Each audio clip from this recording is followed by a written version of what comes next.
বললাম কি দেখো, এখন হয়তো আমি একা আছি, ভবিষ্যতে আমাদের একটা বেবি আসবে, তখন তার তো ভবিষ্যৎ আছে। তোমার জীবন নিয়ে তুমি না ভাবতে পারো, কিন্তু আমার তো লাইফে অনেক কিছু করার বাকি। আমি ছোটবেলা থেকেই বলতেছি। আপনার জন্ম জেলা কোথায়? আপনি কোথায় জন্ম? আমার জন্ম জেলা পটুয়াখালীতে। পটুয়াখালীতে। আচ্ছা। আর আমি বড় হয়েছি পটুয়াখালীতে। পটুয়াখালীতে। আর আমার বাবার কাছে তেমন একটা আমার থাকা হয় না, আমি বড় হয়েছি আমার নানা বাড়িতে। আচ্ছা। সেখান থেকে আমি যখন আমার বয়স 2.5 বছর, তখন মানে আমার আব্বু ছিল কিরকম অলস টাইপের, কাজ খুবই কম করতো। কি করতো আপনার বাবা? আমার আব্বু এমনি আমাদের গ্রামের বাড়িতে জমি আসে, জমি চাষবাস করতো, কিন্তু সেগুলো করতো না সে। কয় ভাই বোন ছিলেন আপনারা? আমি একাই, আমার কোনো ভাই বোন নেই। আচ্ছা আচ্ছা, ওকে। তারপর সেখান থেকে আমার আম্মুর যখন বিয়ে, আমার আম্মু আমার মতন অনেক কষ্ট করছে জীবনে। আমার বয়স যখন 2.5 বছর, তখন আমার নানা নানির কাছে আমাকে রেখে আমার আম্মু ঢাকায় আসে চাকরি করার উদ্দেশ্য। আর এতটুক বড় আমি হয়েছি আমার মায়ের সাপোর্টে। তারপরে আমার নানা বাড়ি থেকে বড় হওয়ার পরে ওখানে লেখাপড়া করতেছি। তখন যখন আমি ক্লাস 5-এ পরীক্ষা দিছি, তখন আমার আম্মু দেশে চলে আসে। আসার পরে আর আমার আব্বু তো কোনো কাজ করতো না, আমার আম্মুই চাকরি বাকরি করতো, আমার লেখাপড়ার খরচ চালাইতো, সংসারের খরচ চালাইতো। তো এভাবে আর কতদিন, একটা মহিলা মানুষ কতদিন পারে এটা সংসার সামলানোর দায়িত্ব? তো সে সারা জীবনের জন্য নিতে পারে না। তো সেখান থেকে আমার আম্মুর একটা অসুখ হইলো, সেটা হচ্ছে আপনার লিভারের টিউমার হলো। আচ্ছা। হওয়ার পরে ওখান থেকে আমার আম্মুকে ডাক্তার বললো যে আপনার রেস্টের প্রয়োজন, এখন থেকে আর চাকরি করা যাবে না, সম্পূর্ণ রেস্টে থাকা দরকার। তখন আমার আম্মু চাকরিটা ক্লোজ করে দিয়ে দেশের বাড়ি চলে গেল। যাওয়ার পরে সেখানে আমার আম্মুর প্রচুর মারতো, আর কাজ তো করতো না, আর আম্মুরে খুব মারতো। এগুলো আপনার নিজের চোখে দেখা? ছোটবেলায় আমার নিজ চোখে দেখা। তখন কি আপনি স্কুলে পড়তেন? তখন আমি স্কুলে পড়তাম। কোন ক্লাসে? তখন আমি আমার আম্মু যখন বাড়ি যায় তখন আমি ক্লাস 5-এ পড়ি। ক্লাস 5-এ পড়েন? হ্যাঁ। তখন একদিন হয়েছে কি, তখন আমি যখন ক্লাস 5-এ পড়ি, একদিন রাত্রে আমি পড়তে বসছি। বসার পরে আমার আম্মুর সাথে কি নিয়ে একটা যেন ঝগড়া হয়, সেটা আমি জানি না, আমি তো পড়তেছিলাম। তো হঠাৎ করে আম্মুকে একটা চর মারে আমার আব্বু, কানের উপরে চর মারার পরে আমার আম্মুর কান দিয়ে রক্ত বের হয়ে যায়। তখন বৃষ্টি পড়তেছিল, তো আমার আম্মুর কান্না দেখে আমি খুব কান্নাকাটি করতেছিলাম। তখন আমার পাশের বাড়ি থেকে এক আন্টি এসে বলে আমার আব্বুকে যে তুমি কাজ কোনো কিছু করো না, তারপরেও আবার বউ বাচ্চাদের ঘরে বসে মারো, তোমাকে এখন পুলিশে দিয়ে দেবো। একথা বলার পরে আমার আব্বু ভয় পায় যায়। ওখান থেকে আমার আব্বু চলে যায়, আমার দাদা বাড়িতে চলে যায়। যাওয়ার পরে সেখান থেকে প্রায় 2-3 বছর কোনো খোঁজ খবর থাকে না। আম্মু অনেক অসুস্থ ছিল, বারবার কল করছে আমি অসুস্থ, তাও আমার আব্বু আসে না। তারপরে 3 বছর কাটে যায়। কাটার পরে আমার আম্মু তাকে ডিভোর্স দিয়ে দেয়। ডিভোর্স দেওয়ার পরে আমার আম্মু এখনো সেরকমই থাকার মানে ইচ্ছা ছিল, কিন্তু থাকতে পারে না শুধু আমার কারণে। ডিভোর্স হয়ে যাওয়ার পরে আমার তো লেখাপড়া কন্টিনিউ চলতেছে। আমি যখন ক্লাস 8-এ পরীক্ষা দেবো, তার 1 মাস আগে ওই যে ছেলে আমার যার সাথে বিয়ে হয়েছে, ওর সাথে আমার আম্মুর সাথে, ওর সাথে দেখা না, কিন্তু ওর যে বোনের জামাই, তার সাথে আমার আম্মুর সাথে দেখা হওয়ার পরে সেখান থেকে আমার আম্মুরে উনি প্রথমত আপা বলে ডাকতো, কিন্তু তখন আমাকে দেখে নাই উনি।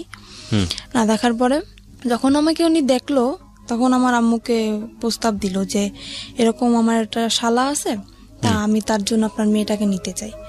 তা আমার আম্মু বলতেছে কি, আমার একটা মেয়ে, অত দূরে আমি বিয়ে দেবো না। তেমন বলতেছে যে ছেলেটা যদি সংসারে থাকে তাহলে আমি হয়তো ভাইবে দেখতে পারি। তখন বললো ঠিক আছে, ছেলেটা সংসারেই থাকবে। তখন আমার আম্মু তাও রাজি না। তারপর আমার আম্মু আমাকে জানাইলাম, বললাম কি দেখো আম্মু, আমার এখনো বয়স একদম কম, আর তুমি এরকম চিন্তা ভাবনা কেন নিতেছো? এখন তো বিয়ে করা সম্ভব না আম্মু, আমি এসএসসি পরীক্ষাটা দিয়েই তারপরে তোমরা কিছু একটা করো, এত তাড়াতাড়ি কেন এসব বলতেছো? তখন আমার আম্মু মোটামুটি রাজি ছিল না। তারপরে হঠাৎ করে আমার আম্মুর কি হয়ে গেল আমি নিজেও জানি না। তারপরে আমার আব্বুর সাথে কথা হয়। তারপরে মানে আমার ছোটবেলা থেকে ইচ্ছা, আমি তো মাদ্রাসা লাইনে পড়ছি, মানে হাফিজি পড়ার ইচ্ছা ছিল আমার, আর আমার আম্মুরও ছিল। আর আম্মু চেয়েছিল যে আমার যদি একটা ছেলে হইতো আমি হাফিজি পড়াবো, কিন্তু যেহেতু মেয়ে সেটা তো আর সম্ভব না। তারপরেও আমি 8-এ পরীক্ষার পরে আমার আব্বুর সাথে কথা বলেছি, আব্বু আমি হাফিজি মাদ্রাসায় ভর্তি হবো, ক্ষেত্রে তুমি যদি একটু হেল্প করো ভালো হয়, আম্মু তো একা পারতেছে না। তারপরে বলতেছি কি, আমার মেয়েকে যদি আমার পড়ানোর দরকার হয়, আমার মেয়ে আমার কাছে আসবে, আমি দূরে বসে আমার মেয়ের পড়ার খরচ আমি দেবো না। এটা আপনার বাবা বলেছে? হ্যাঁ, এটা আমার বাবা বলে। তারপর আমি আম্মুকে বললাম, দেখো আম্মু, তোমার কষ্ট হবে আমি জানি, তারপরও তোমার সন্তানের সুখের জন্য তোমার এটা মানিয়ে নেওয়া লাগবে। আমি তোমার কাছে থাকতে পারবো না, আমি আব্বুর কাছে চলে যাব। মানে একদম যে ছেড়ে যাব তা না, মানে লেখাপড়ার উদ্দেশ্যে আমি আব্বুর কাছে যাব। তখন আর বাবা কি আমার তখন বিয়ে শাদী করেছে? না, আমার আব্বু এখনো বিয়ে শাদী করে নাই। আচ্ছা, তখন বিয়ে শাদী করেন। আচ্ছা, ওকে, তারপর? তারপর সেখান থেকে আমি আমার আব্বুর কাছে চলে যাই। যাওয়ার পরে আমার দাদি আর আমার ফুপু, তখন আমি আমার দাদির কাছে যাওয়ার পরে আমার দাদি আমাকে স্কুলে ভর্তি করে দেয়। সেখানে আমি এটি পরীক্ষার পরের কথা বলতেছি আমি। তো আমার রেজাল্ট বের হয়েছে, তারপরে উনি একদিন হঠাৎ করে আমার আম্মুর নাম্বার কল করছে, যে আমার ননদের জামাই, উনি কল করছে। তারপরে শুনছে যে আমার রেজাল্ট বের হয়েছে। উনি আমার রেজাল্ট শুনলো, শোনার পরে খুব খুশি হয়েছে। তারপর আমরা আম্মুকে জিজ্ঞেস করতেছে, আপনার মেয়ে কি কোরআন শরীফ পড়তে পারে? তো বলতে হ্যাঁ পারে। তখন তো সে আরো খুশি, মানে সে খারাপ কোনো উদ্দেশ্য এটা চায় নাই। সে চাইছে যে ছেলেটা যেহেতু খারাপ, এমন একটা মেয়ে ওর জীবনে আসুক যাতে ও ভালো হয়ে যায়, সেরকম একটা ধার্মিক মেয়ে চেয়েছিল। তখন আপনি বাবার কাছে? হ্যাঁ, তখন আমি বাবার কাছে। কথা হচ্ছে আপনার মায়ের সঙ্গে? হ্যাঁ, কথা হচ্ছে আমার মায়ের সঙ্গে। তখন আমার আম্মু একদিন হঠাৎ করে আমাকে বললো কি, ও আরেকটা কথা, এখানে আমার যে নানার যে ভাই, ছোট ভাই, উনি মারা যায় তখন। আচ্ছা, শুক্রবার দিন উনি মারা যায়। আর তখন আমার স্কুলও বন্ধ। আমি মাদ্রাসা থেকে যাই স্কুলে লাইনে ভর্তি হই, যেহেতু মাদ্রাসায় পড়া হবে না, স্কুলে ভর্তি। সেদিন আমার স্কুল অফ। তো আমার আম্মুকে কল দিয়ে বলতেছি কি, এরকম এরকম যে তোমার নানা তো মারা গেছে, তাই তোমার আসা লাগবে। আমি আসলাম। আসার পরে ওই ছেলেটাও তখন সেখানে, উনি ওর ভাইয়ের কাছে আসছে। সেখানে ওর ছেলেটাও আমাকে দেখে। দেখার পরে ওদের মোটামুটি পছন্দ হয় না কিনা আমি জানি না। আমার মার সাথে কন্টিনিউ ওদের কথা হয় প্রত্যেক দিন, আমি তো সেটা জানি না। তারপরে সেখান থেকে আম্মুর সাথে কথা দীর্ঘদিন যাবত চলে, প্রায় 2 মাসের মতো কথা চলে। হঠাৎ করে আম্মু আমাকে বলে কি, বৃহস্পতিবার দিন, শুক্রবার তো স্কুল বন্ধ, আম্মু বলতেছে কি, আম্মু তুমি আসো, কালকে বিকেল আবার চলে যাও, পাশাপাশি 1 ঘন্টা লাগে যাইতে আমার বাবা বাড়ি থেকে নানা বাড়ি। আমি বলতেছি আচ্ছা ঠিক আছে, আমি আসতেছি। সেখান থেকে আমি কি আসলাম। আসার পরে ওই ছেলেটা রাত্রবেলা আমাদের, মানে ওর 2টো ফ্রেন্ড নিয়ে আমাকে দেখতে আসলো রাত্র প্রায় 8টার দিকে। এসে দেখে গেল, খাওয়া দাওয়া করলো। তারপরে আমি আম্মুকে জিজ্ঞেস করতেছি, আম্মু এটা কে? আমি বলতেছি তোমার জন্য সম্বন্ধ ঠিক করছে, সে ছেলে তোমাকে দেখতে আসছে। আমি তো পুরো রিয়াকশন নিছি, কি অবস্থা, তোমাকে আমি বললাম না যে আমি বিয়ে করবো না, তো দাঁড়াতে, তারপর তুমি বিয়ে ঠিক করছো। আমার কি বিয়ের বয়স হয়েছে? তখনও ক্লাস 8 আপনি? হ্যাঁ, তখন আমি না, তখন তো ক্লাস 9-এ ভর্তি হয়েছেন। হ্যাঁ, সবে মাত্র ক্লাস শুরু। আমরা যেটা জানি যে জানুয়ারি মাস থেকে প্রায় মার্চ মাস পর্যন্ত সেরকম একটা ক্লাস কিন্তু হয় না। তারপরে সেজন্য আমি ছুটি কাটাতে আসছিলাম। আম্মুকে আমি বলার পরে আম্মু বলতেছে কি, আচ্ছা ঠিক আছে, তুমি যদি রাজি না হও তোমাকে আমি জোর করবো না। ঠিক আছে, আমি চলে গেলাম আব্বুর কাছে, আবার লেখাপড়া শুরু করলাম। তারপরে হঠাৎ করে আমার নানি বলতেছে কি যে, আমি তো অসুস্থ, আমার মনের একটা আশা তুই পূর্ণ করবি। আমি বলতেছি বলো। যেহেতু সে আমাকে মানুষ করছে, তার কোনো কথা তো আমি ফেলতে পারি না। বলতেছি যে বলো। তো বলতেছে যে আমি যদি মারা যাই, আমার শখ যে তোকে আমি ছোটবেলা থেকে মানুষ করছি, আমার শখ যে তোর বিয়ে দেখে আমি যাব, যদি মারাও যাই তোর বিয়েটা দেখে তারপরে আমি মারা যাবো। তো আমি বলতেছি কি, নানি দেখো, আমার যে বড় বোন, আমার যে আমি এখন যে বোনের কাছে থাকি, ওর এখনো বিয়ে হয় নাই। তারপরে আমার যে বড় ভাইরা, ওরাও এখনো বিয়ে করে নাই। আমার ফ্যামিলির ভিতর থেকে বলতেছে কারোর বিয়ে না, তুমি হঠাৎ করে আমার বিয়েটা কেন তোমার দেখতে ইচ্ছে হলো? তা বলতেছে আমি বুড়ো মানুষ, আমি এটা বলতেছি আমার মনের ইচ্ছাটা তুই পূরণ করবি না। আমি তো একদমই রাজি না, কারণ আমার ইচ্ছে তার ভাবনা ছিল অন্যরকম, যে আমি আমার আম্মু যত কষ্ট করেই হোক, যদি আমার এসএসসি পরীক্ষাটা দেওয়া হয়ে যায়, তারপরে আমি যে কোনো একটা ছোটখাটো জব করব, নিজের পড়ার খরচ যাতে নিজে চালাইতে পারি, সেরকম একটা ইচ্ছা ছিল আমার। তো সেখান থেকে নানি তো আমাকে খুব জোরাজোরি করতেছে। এবার আমি বললাম কি, আমার পক্ষে বিয়ে করা সম্ভব না। আমি রাগ করে চলে যাচ্ছি আমার বাপের বাড়ি। সেখান থেকে আমার রাস্তা থেকে আমার জোর করে নিয়ে আসা হয়। তারপরের দিন আমার বিয়ে, আমি জানি না। সেখান থেকে এখানে আপনার বাবার কোনো ভূমিকা ছিল না? না, এখানে আমার বাবার কোনো ভূমিকা ছিল না, আর আমার বাবাকে জানানোও হয়নি। জোর করে নিয়ে আসার পরে তারপরের দিনে ছেলেটা, আমার ফোনে ছেলেটার সাথে কথা হয়। আমি ছেলেটাকে অনেকভাবে বুঝালাম। আমি বললাম দেখেন, আমি একটা খারাপ মেয়ে, আমার একটা ছেলের সাথে, মানে যাতে ও রাজি না হয়, সম্পর্কটা যাতে ভেঙে যায়, ছেলেটার সাথে আমি সরাসরি ফোনে কথা বলি। তো তারপরেও বলতেছে তুমি যাই হও না কেন, আমি তোমাকে মেনে নেবো। আমি বলতেছি আমার একটা ছেলের সাথে সম্পর্ক আছে। তো বলতেছে ছেলের সাথে সম্পর্ক আছে, দেখো আজকালকার ছেলেরাও আশা দেয় ঠিকই, কিন্তু বিয়ে করে না। তুমি আমারকে নিয়ে তুমি অসুখী হবো না, তুমি এই চান্সটা মিস করো না। তারপরে জোর করে হোক, যাই করে হোক, মারামারি হোক, আমাকে মারছে পর্যন্ত। আমার খালু আমাকে মারছে, আমার আম্মু আমাকে মারছে বিয়েটার জন্য। জোর করেই বিয়ে দেওয়া হয়। তারপরে ছেলেটা তার পরের দিন আসে, একা আসে বিয়ে করতে, ফ্যামিলি থেকে কেউই আসে না, কারণ ওর ফ্যামিলি থেকে তো জানে যে ও কিরকম। সেজন্য ফ্যামিলি থেকে কেউই আসে না, ও একাই বিয়ে করতে আসে। আমি আম্মুকে তখন বললাম, আমি জানি না হঠাৎ করে আমার আম্মুর কি হয়ে গেল, যে আম্মু মানে আমার ইচ্ছার বিরুদ্ধে কখনোই কথা বলে না, সেই আম্মু আজকে আমার মারলো ওই ছেলেটার জন্য। তারপরে আমি বিয়েটা হওয়ার পরে বিয়ের 15 দিন হয়ে যায়, আমি তো মোটে মানে ওর কাছেই যাচ্ছি না, ওকে চোখে দেখতে পারতেছি না, ওর সাথে কথায় কথায় আমি ঝগড়া বাঁধাই দিচ্ছি। আমি তো রাজি না, যেহেতু আমার ওকে পছন্দ না, এমনি দেখতে সুন্দর ছিল ও। তারপরে সেখান থেকে বিয়ে হওয়ার পরে প্রায় মাসখানিক হয়ে যায়, তারপরে চিন্তা ভাবনা করলাম যাক যা হওয়ার হয়ে গেছে। আর ও আমাকে বলছিল, তুমি যেহেতু লেখাপড়া করতে চাও তোমাকে আমি বিয়ে পরে লেখাপড়া তো একজন ছেলের সঙ্গে বিয়েটা হলো কিভাবে বাসায়? একজন ছেলের সাথে দিয়ে দিল আমার ফ্যামিলি। মানে কাজী এসেছিল? হ্যাঁ, কাজী ওখানে আমাদের সে কোর্টে বিয়ে হয় নাই, বিয়েটা হয়েছিল আপনার মসজিদে বসে। আচ্ছা, কোর্টে বিয়ে হয় না, আমার যেহেতু গ্রাম অঞ্চল। হ্যাঁ, মসজিদে কে কে ছিল আপনার বিয়ের সময়? আমার বিয়ের সময় আমার নানা ছিল, তারপরে আমার একটা খালু ছিল, আর কে ছিল আমি জানি না, এই দুজন ছিল সেটা আমি জানি। তার মানে আপনার কাবিন টাবিন কিচ্ছু করা হয়নি? না, কাবিন হয়েছে আমার। ও ছেলের পক্ষে সাক্ষী কে ছিল? ছেলের পক্ষে সাক্ষী কেউ ছিল না, এমনি হয়তো মানে আমার নানার দিক থেকে হয়তো কেউ ছিল। প্রথম কথা হচ্ছে আপনার বয়সই তো হয়নি তখন। আমার তো বয়সই হয়নি, 14 তখন তো বছর কোর্টে বয়স। যাওয়া সম্ভব না। রাইট, 14-15 বছর বয়স আপনার, তখন তো কোর্টে যাওয়া সম্ভব না। কিন্তু আমার ওখান থেকে ওই ছেলেটা একটা চালাকি করছিল কি, কাবিন আপনার বয়স বাড়িয়ে দিয়েছিল? হ্যাঁ, আমার বয়স বাড়িয়ে দিয়েছিল কি, আমার একটা ফলস একটা জন্ম নিবন্ধনের কার্ড তৈরি করে, সেটা আমার আম্মুর সাথে একসাথেই মিশে আমাদের পোস্ট অফিস থেকেই করা হয়। সেখানে মানে আমি যখন পড়ালেখা করতেছি তখন হয়তো এক ফাঁকে এসে আমার আম্মুর সাথে করে গেছে, সেটা আমি জানি না। তো সেটা এখন আমার কাছে আছে, সেটা এখন আমার বর্তমান বয়স 21 বছর দেওয়া। বর্তমান বয়স। তারপর সেখান থেকে তো বয়স বাড়ানো হয়, কাবিনও করা হয়। কাবিন করার পর তারপরে 1 মাস পরে চিন্তা করলাম যাক যা হওয়ার হয়ে গেছে, খামাখা ও ছেলেটা তো আর কোনো অপরাধ করে না, যেহেতু বিয়ে হয়ে গেছে আমি মেনে নিলাম। নেওয়ার পরে আমি বিয়ের 1 মাস পর ওকে বললাম কি, দেখো আমার ইচ্ছা না যে আমি বাবার বাড়ি থাকবো, তোমার যদি মনে করো শুধু থাকার মতো একটা ঘর থাকে আমার তাতেই চলবে, কিন্তু আমি বাবার বাড়ি থাকতে চাই না। তুমি আমাকে তোমার নিজের বাড়ি নিয়ে চলো। ও তো নিজের বাড়ি আমাকে নেবে না, একদমই না, কারণ আমি যদি সম্পূর্ণ সত্যিটা জেনে যাই তখন ওর সমস্যা না, আমাকে নেবে না। তখন আমি আমার শাশুড়ির সাথে কথা বললাম যে আম্মা দেখেন এরকম এরকম, আমার তো এখানে থাকতে ভালো লাগে না, আর লোকজন কি মনে করবে, আমার বিয়ে হয়ে গেছে তারপর আমি বাবার বাড়ি থাকতেছি। তো বলতেছে আচ্ছা ঠিক আছে তুমি আসো। সেখান থেকে আমার আম্মু কি করলো, ওর কাছে টাকা নেই, তো কাজ করে না, বিয়ের 1 মাস হয়ে গেছে, 1 মাস যাবত আমাদের বাড়িতে কাজ কাম তো কিছু করে না। আমার আম্মু করতেও বলে না, যেহেতু নতুন জামাই তাকে তো আর কাজ করতে বলা যায় না। আমার আম্মু কি করলো, আমার নানার কাছ থেকে 20,000 টাকা নিয়ে আসলো। আসার পরে আমাকে দিল, দেওয়ার পরে বললো আচ্ছা ঠিক আছে তোরা এটা নিয়ে যা। যেহেতু কিছু দিতে পারি নাই, বিয়ের 1 মাস পরে চলে গেলাম শ্বশুর বাড়ি। যাওয়ার পরে কিসি বাড়ি আমি যাওয়ার পরে তখনই আমার মনে একটু সন্দেহ হয়েছে, আমাকে একদমই বাইরে বেরোতে দিত না। শ্বশুর বাড়িতে গিয়ে আপনি কি পেলেন, মানে শ্বশুর শাশুড়ি কাউকে পেলেন? না, আমার শ্বশুর নেই, আমার শ্বশুর মারা গেছে আজকে 26 বছর। আচ্ছা, তো শাশুড়িকে পেলেন তো নিশ্চয়ই? হ্যাঁ, শাশুড়ি আছে আর আমার একটা ননদ আছে। তারপর ননদটা বিয়ে দেওয়া, তো আমার শাশুড়ি একাই থাকে বাড়িতে।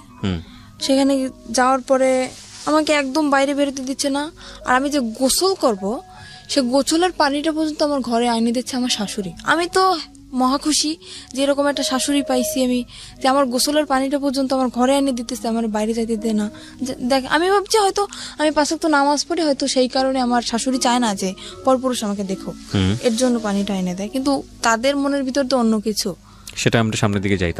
তারপরে সেখান থেকে 3 মাস পার হয়ে যায়। যাওয়ার পর আমার একটা চাচা শ্বশুর ছিল, সে সবার ছোট ছিল, সে আমাকে খুব আদর করতো। নিজের বাবার কাছ থেকে আমি যতটুকু আদর না পাইছি তার কাছ থেকে ততটুকু আদর মনে হয় আমি পাইছি। কিন্তু বিয়ের 6 মাস পরে উনি মারা যায়। আমার সেই চাচা শ্বশুর মারা যাওয়ার পরে সেখান থেকেই আমার সংসারে আগুন লেগে গেল। কারণ আমার ওই চাচারে খুব ভয় পাইতো আমার হাজবেন্ড, যার কারণে মানে কোনো কিছু করতে গেলে ভাবতো, অন্তত 50 বার ভাবতো। তো উনি মারা যাওয়ার পরে, উনি যেদিন মারা গেছে সেদিন রাত্রেও আমি তো জানি না, আমাকে বলতেছে কি দেখো আমার বাড়ির যত দায়িত্ব আমার চাচার উপরে ছিল, যেহেতু সে মারা গেছে এখন কিন্তু সব দায়িত্বটা আমার, তো আমার যদি রাত্রে ফিরতে দাঁড়িয়ে তুমি কখনো আমাকে জিজ্ঞেস করবে না যে তুমি কোথায় গেছিলা। এটা মানে আপনার হাজবেন্ড আপনাকে বলেছিল? আমাকে বলে। আর আমি এতটুকু বিশ্বাস ওকে আমি করতাম, আমি যদি চোখের সামনে দেখতাম যে ওটা কিছু করতেছে, তারপরেও যদি বলতো যে আমি এটা করি নাই, তাও আমি বিশ্বাস করে নিতাম। আমি এতটা বিশ্বাস ওকে আমি করতাম। সেখান থেকে ও যেদিন ওর চাচা মারা যায় ওদিন ও সারা রাত্র বাড়ি ফিরলো না। ও তখন জোর, আসলে আমি তো জানি না। সকালবেলা বাড়ি ফিরলো, আমি জিজ্ঞেস, ও যেহেতু আমাকে বলছে সন্ধ্যার দিকে তুমি আমাকে জিজ্ঞেস করবা না, আমি জিজ্ঞেসও করিনি। আর আমিও খুব কান্নাকাটি করতেছি যে আমাকে এত ভালোবাসতো, সে হঠাৎ করে মারা গেল। তা আমি আর ওকে জিজ্ঞেস করিনি। পরপর 3-4 দিন এরকম ও বাড়ি আসতেছে না। তারপর আমি ওকে জিজ্ঞেস করলাম, কি এমন কাজ তোমার সারা রাত্র? আমার চাচা শ্বশুর তো এরকম সারা রাত্র বাড়ি পাহারা দিত না, তুমি তো রাত্র পর্যন্ত কি করো? আমাকে বললো, মেয়ে মানুষের মতো থাকো, তোমার এত শক্তি দরকার আছে? বললাম আচ্ছা ঠিক আছে। সে কাজ করতেছে না, কিছু না, সারা রাত্র ওরকম জুয়ো খেলে দিনের বেলা এসে ঘুমাইতেছে। এভাবে কি সংসার চলে? আমি বললাম কি, দেখো এখন হয়তো আমি একা আছি, ভবিষ্যতে আমাদের একটা বেবি আসবে, তখন তার তো ভবিষ্যৎ আছে। তোমার জীবন নিয়ে তুমি না ভাবতে পারো, কিন্তু আমার তো লাইফে অনেক কিছু করার বাকি। তুমি আগে বলছো যে লেখাপড়া করাবা, সেটাও করালে না। তারপরে এখন যতক্ষণ আমাদের একটা বাচ্চা কাচ্চা হবে, তাকেও কি আমি এরকম মূর্খ বানাবো? তাকে কি লেখাপড়া করা লাগবে না? তাকে মানুষ করা লাগবে না? বলতেছে অবশ্যই। সে সেদিন কি করলো, 4টা টাচফোন নিয়ে আসছে। আর ও যদি খেলাধুলো করতো, মানে খুব এক্সপার্ট ছিল খেলাধুলায়, 4টা টাচফোন নিতে আমি জিজ্ঞেস করলাম, কি ব্যাপার, তুমি 4টা টাচফোন কোথায় বইছো? তো বলতেছে যে আমার একটা বন্ধু টাকা নেই, আমার কাছে বন্ধক রাখছে। আমি বলছি, তোমার নিজের কাছে টাকা নেই, তুমি আর একজনের তো বন্ধক রাখছো, আমি বুঝতে পারতেছি না। ও হঠাৎ করে অনেক বাজার নিয়ে আসলো বাসায়। আমি তো অবাক হয়ে গেছি, কি ব্যাপার, কোথায় পেলো এত টাকা? সেখান থেকে আমার মনে একটু সন্দেহ আসলো। তারপরে ওর একটা বন্ধু আছে, ওর কাছে ও ঘুমাই গেছে, ওর ফোন দিয়ে আমি ওর কাছে কল করলাম যে আচ্ছা ও এত রাত্র পর্যন্ত কি করে, আপনি তো সবসময় ওর সাথে থাকেন, এটা সত্যি কথা বলেন তো আমাকে। তো বললো কি, ভাবি আমি আপনাকে একটা কথা বলি, যে জীবনে স্বামীকে এত বিশ্বাস করবেন না। বলতেছি কেন? তো বলতেছে, ও সারা রাত্র কি করে আপনি জানেন? আমি বলতেছি না, আমি তো জানি। কে বলছে আপনাকে এটা? ওটা ওর বন্ধু বলতেছে আমাকে। আচ্ছা, ওর বন্ধুকে আপনি আগে থেকেই চিনতেন? হ্যাঁ, ওর বন্ধু অনেকবার আসছে আমাদের বাড়িতে। ওকে, সো বন্ধুই আপনাকে কথাগুলো বলছে? হ্যাঁ, বন্ধু আমাকে কথাগুলো বলতেছে যে ভাবি আমি যে কথাগুলো আপনাকে বলতেছি এটা ওকে বলবেন না, তাহলে কিন্তু ও আমার সাথে ঝগড়া লাগাই দেবে। বললাম যে ঠিক আছে, আমি বলবো না, আপনি বলেন। তা বলতেছে ও এরকম সারা রাত্র জুয়ো খেলে বেড়ায় আর মারামারি করে এর সাথে ওর সাথে। আমি তো আপনাকে বলি না, কারণ আপনি যেহেতু নতুন নতুন বিয়ে হয়েছে, আপনাদের বললে হয়তো সংসারে সমস্যা হইতে পারে, এর জন্য আমি বলি না। তারপরে একদিন রাত্র এরকম সারা রাত্র আমি কি অসুস্থ, আমার প্রচন্ড মাথা ব্যথা আর জ্বর। আমি ওকে বললাম কি, আমাকে কিছু ওষুধ এনে দিয়ে যাও, আমার খুব ক্লান্ত লাগতেছে শরীরটা। ও যে গেল আর আসলো না। তো সেখান থেকে সারা রাত্র অসুস্থ। আর ও কি করতো, যখন বাইরে বের হইতো, বাইরে থেকে রুম তালা মেরে রেখে যেত। আমি যখন প্রথম দিন জানার পরে আমি যখন ওর সাথে ঝগড়া লাগানোর পরে ও আমাকে আমার যে গায়ের ওড়না ছিল ওটা খুলে আমার হাত বাঁধে, আমার পাও বাঁধে, বাঁধার পরে আমার মুখটাও বাঁধে, বেঁধে বাইরে থেকে ঘরের দরজাটা বন্ধ করে দিয়ে যায়। তো পরপর 2-3 দিন আমার একটা দেবর আছে, ও আমাকে এসে অনেক ছোট, আমাকে 2-3 দিন ডাকছে, কিন্তু দরজা তো বন্ধ আর আমার মুখও তো বন্ধ। আমি কিভাবে ডাক দেবো ওদেরকে? আর আমি কাউকে বলিও নাই, কথাটা আমি কাউকে বলিও নাই, বললে তো মানে ওর মার শুরু হয়ে যাবে, এর জন্য আমি বলি নাই। তারপরে 2-3 দিন ওরকম ডাকছে। একদিন আপনাকে বেঁধে যেত, আসতো কখন? আসতো সকালে। তো আপনি এই সময়টা কি করতেন? ওরকম অবস্থায় আমি ঘুমিয়ে যেতাম, আমি কান্না করতে করতে ওরকম অবস্থায় আমি ঘুম পড়ে যেতাম। আর সকালবেলা এসেও খুলে দিত। সকালবেলা আসে যখন খুলতো তখন আপনি কিছু বলতেন না? কি বলবো, বলে তো মারতো, হয়তো কিছু বলতাম না। আপনার মাকেও বলতেন না? কাউকে না। আর আমার এমনও কোনো দিন গেছে যে দীর্ঘ 1 সপ্তাহ আমি না খেয়ে থাকছি, তাও আমি আম্মুকে কখনো বলি নাই। আচ্ছা, আমরা একটু ধারাবাহিকভাবে সামনে দিকে যাই। তারপরে কি হলো? তারপরে সেখান থেকে হাত পা ভাবে বেঁধে রেখে যেত। একবার আমার দেবর জিজ্ঞেস করতেছে যে ভাবি তোমাকে রাত্রে যখন আমি ডাকি, মানে ওরা প্রায় যদি কিছু রান্না করতো আমাকে দিয়ে যেত, তোমাকে ডাকি তুমি সারা দাও না কেন? আমি বলি কি আমি ঘুমিয়ে গেছি। তারপর ও একদিন টের পাইছে আমি কান্নাকাটি করতেছি, আর সেদিন আমাকে ও করে না, ওইভাবে বেঁধে রেখে যায় না, এমনি মারছিল। মারার পর বাড়ি থেকে তালা মারা ঠেকেছিল। তারপরে আমার দেবরের কাছে একটা চাবি ছিল, ওর এই চাবিটা আবার আমাদের তালা খুলতো। তালাটা খোলার পরে ও আমাকে নিয়ে ওর আব্বুর কাছে যায়। তখন ওর আব্বু মারা যায় নাই, ওর আব্বুর কাছে যায়। যাওয়ার পরে এই করছে, বললো কি যে কি ব্যাপার, আজকে শুনলাম ঘরে অনেক ডাকাডাকি কান্নাকাটি, কি হয়েছে তোমার? আমি বললাম কি এরকম আপনার ছেলে এরকম করতেছে। বলার পরে সে আমাকে বললো কি, মানে আমি কিন্তু আর একটা চাচার কথা বলতেছি এখানে, আমার যে বড় চাচা ওনার কথা বলতেছি। সে বলতেছে, তার কাছে বলার পরে সে বলতেছে যে এরকম করতেছে, তা তুমি আমাকে জানাওনি কেন?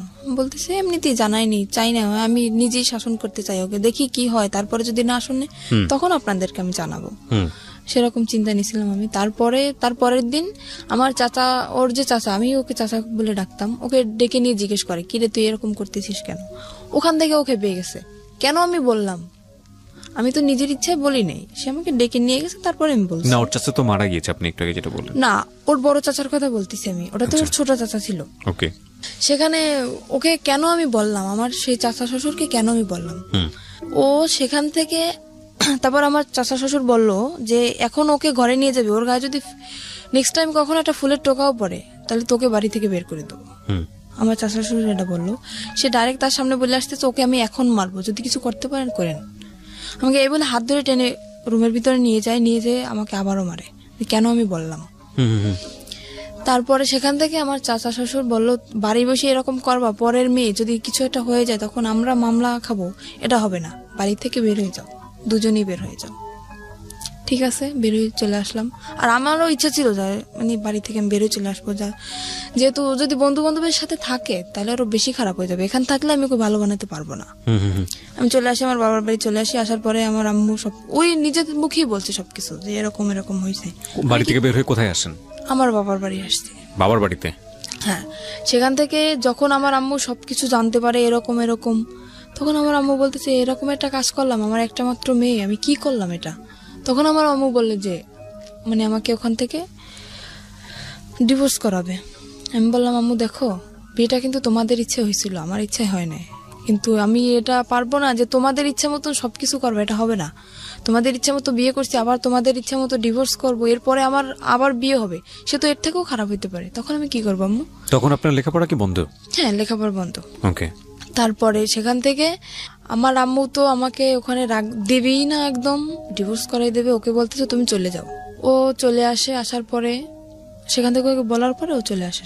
না, আমি তো খুব কানাকাটি করতেছি, যেহেতু আমার অল্প বয়সে বিয়ে হয়েছে, তারপর আমার প্রথম স্বামী, এমনিতেই তো আমার তখন আবেগী বয়স, তখন তো মনে করেন একটা ছেলে যদি পাশে থাকে তখন আবেগে এমনিতেই ভালোবাসা এসে যায় তার প্রতি। তো আমি মানে খুব লাভ করতাম ওকে আমি। তারপরে আমি খুব কান্নাকাটি করতেছি, খাচ্ছি না, কিছু না। আমার আম্মু বলতে দেখ এরকম যদি করিস তাহলে তো তোর নিজের শরীর তো থাকবে না, তুই তো মারা যাবি, এরকম কেন করতেছিস। আমি বলতেছি আম্মু তুমি যদি সত্যি আমাকে চাও বাঁচাইতে তাহলে আমাকে ওর কাছে দিয়ে আসো। বলতেছে এটা আমি কখনোই পারবো না, আমি একবার তোমার জীবন নষ্ট করছি কিন্তু দ্বিতীয়বার আবার আমি তোমার জীবনটা নষ্ট করতে পারবো না। সেখান থেকে আমি কি করলাম, আমার আম্মুর ইসের জন্য, ডাক্তার দেখানোর জন্য আমার আম্মু কিছু টাকা নিয়ে আসে আমার নানার কাছ থেকে। আমি সেই টাকাটা মানে নর্মালি যেটা বলি চুরি বলতে পারি, চুরি করে আমি আমার কাছে নিয়ে আসি। আসার পরে রাত্র 8টার সময় আমি বাসা থেকে বের হয়ে যাই, বের হয়ে আমি পালাই ওর কাছে চলে আসি। ও কোথায় ছিল তখন? ও তখন ঢাকায় ছিল। ঢাকায় ও কি করছিল? ও ঢাকায় কিছু করতেছিল না, ঢাকায় ওটা মামা আছে। মানে ও চাচ্ছিল আপনি পালিয়ে চলে আসেন ওখান থেকে? হ্যাঁ, ও চাচ্ছিল সেটাই। আর ওর সাথে আমার কথা হইতো, রেগুলারলি কথা হইতো। যখন সবাই ঘুমিয়ে যেত তখন আমি রাত্রেবেলা ওকে ফোন করতাম, ওর সাথে আমার কথা হইতো। তো ওর সাথে আপনার বয়সের ডিফারেন্স কত ছিল? ওর সাথে আমার সাথে যখন ওর বিয়ে হয়েছিল তখন ওর বয়স ছিল 21 বছর। ও তো পিচ্ছি, ও তো কিছু বোঝে না। আর ওর যখন প্রথম ম্যারেজ হয় তখন ওর বয়স ছিল আপনার 17 বছর। মানে ও এর আগেও বিয়ে করেছে? হ্যাঁ, আর আমি বললাম না এর আগেও বিয়ে করছিল। এগুলো আপনি আরো পরে যে জানতে পেরেছেন? পরে যে না, ওটা আমি বিয়ের যে 6 মাস পরে আমি জানতে পারছি। এটা আপনার ফ্যামিলি জানে যখন আপনাকে আলাদা করে রেখেছে? না, তখনও জানেন আপনার? তখন আমি বলি না, আমি বললে তো জানতো। ও আচ্ছা, বলেন নাই, আপনি লুকিয়ে গেছেন? আমি লুকিয়ে গেছি। দ্য থিং ইজ দ্যাট ওর মনের মধ্যে একটা ইমোশন জেগেছে, যেটা ও একটু আগে বলছিল যে আমার জীবনের প্রথম কারোর প্রতি ভালো লাগা। তো সামহাও ও চেয়েছে নিজের জায়গাটা থেকে যে এই ভালো লাগা, যেহেতু ওকে ভালোবেসে ফেলেছি, সুতরাং ওকে যে কোনোভাবেই হোক নিজের জায়গাটায় আপন করে রাখা, সেভ করা অন্য জায়গাটা থেকে। না, ও কখনোই ওর মনের ভিতরে কখনোই আমার জন্য ভালোবাসা ছিল না, শুধু সেটা তো ওর আচরণ থেকে বুঝতে পারছি। আমরা ভবিষ্যতে কি হয়েছে সেটা ধারাবাহিকভাবে সামনে দেখে যাই। ও আমার সাথে এরকম চলছে যে আমি বুঝছি যে এরকম একটা ছেলে আমার লাইফে আমি পাবো না, যে এতটা ভালোবাসে আমাকে। আচ্ছা, আমি শুধুমাত্র ওর এইসব যে অপকর্ম এইসব দিকটা আমি কখনোই ভাবি নাই। আমি ভাবছি শুধু ওর ভালোবাসাটা, আর কিছুই না। আমি ঢাকা চলে আসলাম। আসার পরে ওর একটা মামা আছে ওখানে, উনি একটা চাকরি ঠিক করে আমার জন্য আর ওর জন্য। কিন্তু আমার বয়স অল্প, সেখানে আমাকে চাকরিতে অ্যাকসেপ্ট করে না। ও একটা চাকরি করার পরে আমিও কিছুদিন পরে একটা চাকরি নিই। তারপর ও 1 মাস চাকরি করার পরে ও চাকরি করা বন্ধ করে দিল বাসায়। তারপর আমি তো চাকরি নিলাম। ও যে 1 মাসের বেতনটা পাইছে, পাওয়ার পরে সে টাকাটা নিয়ে ও বাড়ি চলে গেছে, আমাকে ওখানে একা রেখে। কোথায় ছিলেন আপনি তখন? ঢাকাতে? আমি তখন ঢাকা নারায়ণগঞ্জে ছিলাম। নারায়ণগঞ্জে ছিলেন? নারায়ণগঞ্জে আপনাকে নিয়ে বাসা ভাড়া নিয়েছিল সে? হ্যাঁ, বাসা ভাড়া নিয়েছিল। আর আমি যেহেতু জীবন গল্প বলতেছি, সবকিছুই বলি। তখন আমি একটা গার্মেন্টসে চাকরি করি। জি। সেখানে গার্মেন্টসে আমি প্রথম মাসের বেতন তখনও পাইনি, আমার চাকরির বয়স কেবল 15 দিন। সেখান থেকে ও তো 1 মাস হয়ে গেছে চাকরির বয়স, আর বাসা ভাড়াও তো দেওয়া হয় নাই, আর টুকিটাকি কিছু ধারও হয়েছে, প্রায় 10,000 টাকার মধ্যে ধার।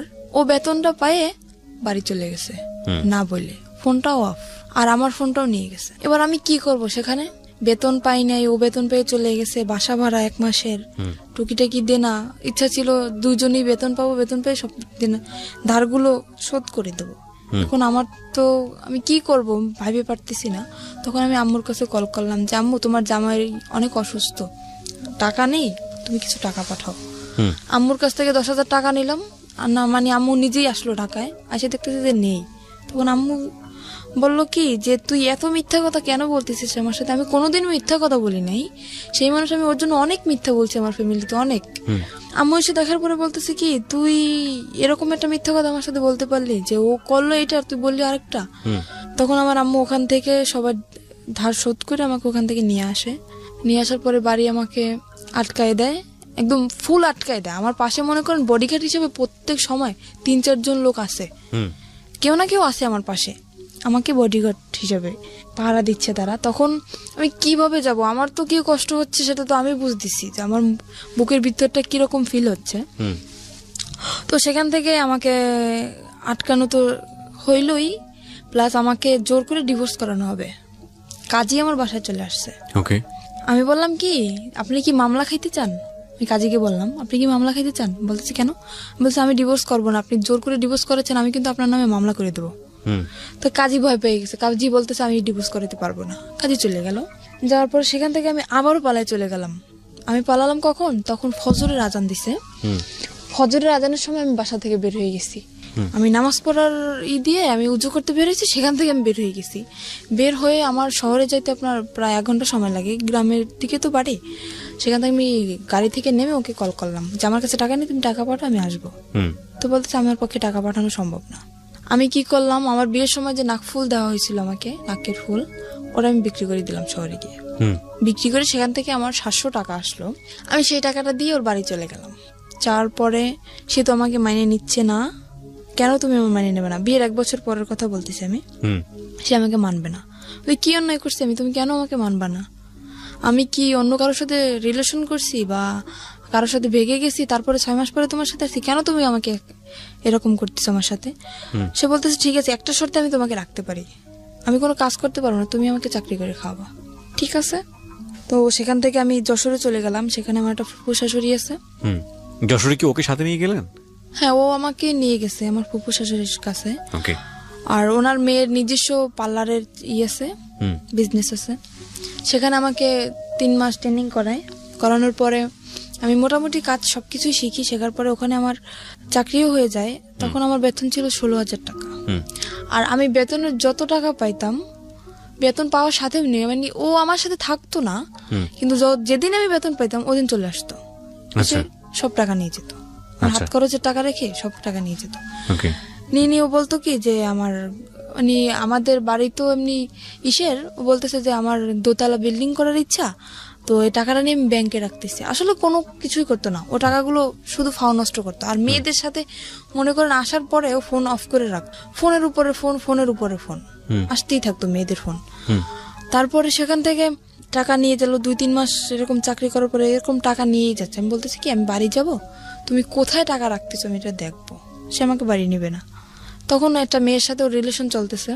সেই মেয়েটাই মানে জানতো যে ওর বউ আছে, তারপরে আমার বাড়ি কোথায়, সবকিছুই জানতো। তারপরেও মেয়েটা ওর সাথে রিলেশন চলতেছে। আর সে মেয়েটারও আগে বিয়ে হয়েছিল, যেরকম ও ছিল সেরকম সেই মেয়েটা ছিল, দুজনই একরকম। ওর সাথে রিলেশন ছিল, তারপরে রিলেশন চলতেছে সেটা আমি জানি না। তারপরে একদিন ওই মেয়েটাকে নিয়ে আমি তো অফিসে, আমার ফুপু শ্বশুরের বাসায়ও আসে। আর আমার যে দুপুরের লাঞ্চ, আমার ওই যে বাসায় যে কাজের বুয়া, উনি নিয়ে যেত। আমি বাসায় আসতাম না দুপুরে, উনি নিয়ে যেত। তো দুপুরের সময় ও যখন আসে, আমাকে ওই কাজের বুয়া বলে কি যে আমি ওকে খালা বলে ডাকতাম। তো বলতেছে, উনি আমাকে একদম মেয়ের মতোই দেখতো। তো বলতেছে আম্মু তোকে একটা কথা বলবো, তুই কাউকে বলবি না, আর আমার নামটাও বলবি না। আমি বলতে আচ্ছা ঠিক আছে বলবো না। কি আমি বুঝতে পারিনি যে এই কথাটা বলবে। আমি ভাবছি হয়তো আমার ফুপু শাশুড়ি একটু মানে রাগী মানুষ, তো অনেক সময় মানে গালাগালি করে, আমি ভাবছি সেরকম কিছুটা বলবে। তো বলতেছে আচ্ছা আপনি বলেন, আমি কাউকে বলবো না। তো বলতেছে কি যে জামাই এটা মেয়েকে নিয়ে এরকম এরকম বাসায় আসছে, মেয়েটাকে তুই চিনিস? তো আমি ভাবছি হয়তো আমার ননদ হইতে পারে। আমি বলছি দেখতে কেমন? তো উদাহরণ দেওয়ার পরে আমি দেখতেছি যে না, আমার ননদ তো এরকম না। তখন আমি বললাম কি আচ্ছা ঠিক আছে, আমি বাসায় যেয়ে দেখবো, বাসায় যেহেতু আসছে আমি বাসায় যেয়ে দেখবো। তো বলতেছে নর্মালি যদি তোর ননদ হইতো তাহলে তো এরকম বসার কথা না। সে মেয়েটা ওর পাশে যে বসতেছে, ওর হাতে হাত রাখতেছে, হেসে হেসে কথা বলতেছে, একসাথে সেলফি তুলতেছে। আমি বলতেছি আচ্ছা আমি বাসায় যেয়ে দেখবো, তুমি বাসায় যাও। তারপরে আমি 5টার সময় ছুটি নিয়ে আমি ওখান থেকে যাই। তারপরে বাসায় যেয়ে ওদেরকে আমি পাই না, ওরা ওখান থেকে চলে যায়। চলে যাওয়ার পরে আমি সেদিন তো পাই না, তারপর আমি কান্না করতেছি। তখন আমার মনের ভিতর কিরকম একটা সন্দেহ জাগছে যে হঠাৎ করে আমার সাথে দেখা না করে চলে গেল, কোন মেয়েকে নিয়ে আসলো। আমি খুব কান্নাকাটি করতেছি আর আমার চোখ একদম ফুলে গেছে কান্না করতে করতে। তখন আমার ফুপু শাশুড়ি বুঝতে পারছে যে হয়তো কিছুটা হয়েছে, আমাকে ডাকলো। ডাকার পর উনি আমাকে পারুল বলে ডাকতো, কারণ ওনার একটা মেয়ে ছিল, ওনার মেয়েটা রোড অ্যাক্সিডেন্টে মারা যায়, সেজন্য আমাকে নিজের মেয়েই মনে করতো। তো ওনার মেয়েটার নাম ছিল পারুল, আমাকে পারুল বলে ডাকতো উনি। তো বলছে পারুল তোর কি হয়েছে? আমি বলছি কিছুই হয় নাই। তো বলতেছে কান্নাকাটি কেন করতেছিস? আমি বলতেছি কি আপনি সবকিছুই জানেন, তাও নাটক কেন করতেছেন? তো বলতেছে কেন, আমি কি করছি, কিসের নাটক করলাম? আমি বললাম আপনার বাসায় যেটা মেয়েকে নিয়ে আসছিল সে মেয়েটা কে? আমার ফুপু সবকিছু জানে, আর ওই যে জিনিসটা ওটাই আমার ফুপু শাশুড়ির হাত ছিল।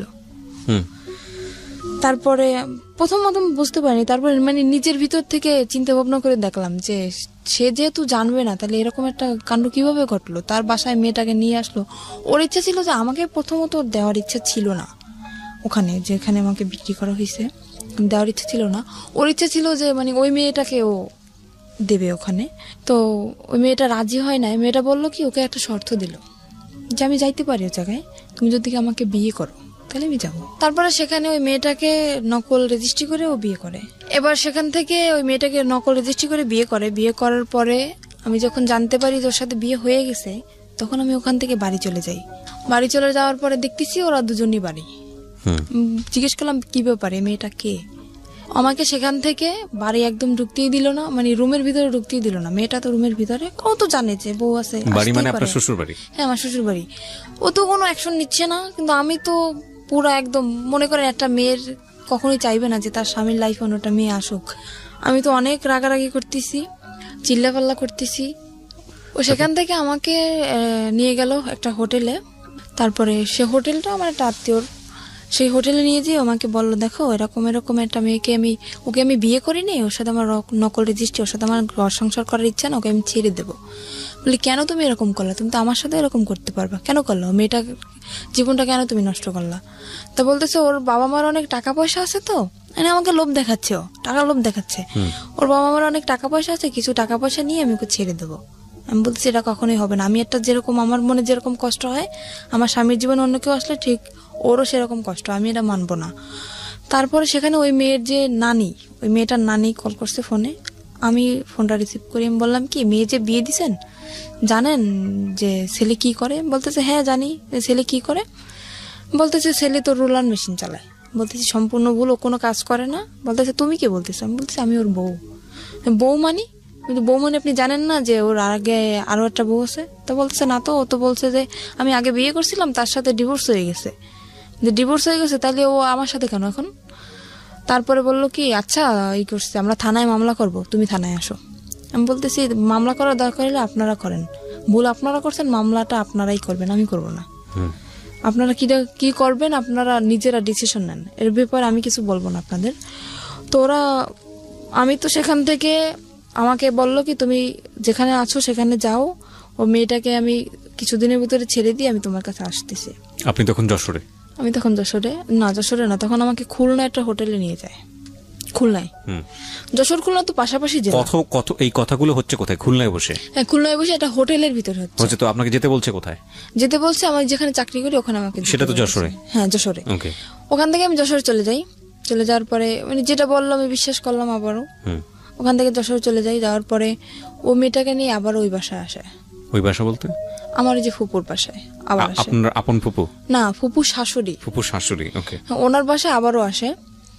আসার পরে আমি সেদিন যখন আমি খবর পাই, ওই খালা আমাকে কল করে, যখনই আমি খবর পাই আমি সাথে সাথে অফিস থেকে বেরিয়ে চলে আসি। আমি আমার ম্যাডামকেও বলি না যে আমি যাচ্ছি, সেখান থেকে আমি সাথে সাথে বেরিয়ে চলে আসি। আসার পরে ও আমার আসার আধা ঘন্টা আগে বের হয়ে গেছে। যাওয়ার পরে আমি কল করছি ওকে, কি ব্যাপার, তুমি নাকি আজকে আসছিলে, তুমি চলে গেছো কেন? তো বলতেছে আমি কালকে আসবো। তো পরের দিন আসলো, আসার পরে রাত্রবেলা আমি ওর সাথে কথা বলতেছি না, কিছু না, ঝগড়া লাগাই দিতেছি। তো তখন ও রাগ করে চলে যাবে, থাকবে না। বলতেছে তোমার এই মেজাজ দেখার জন্য আমি আসি নাই।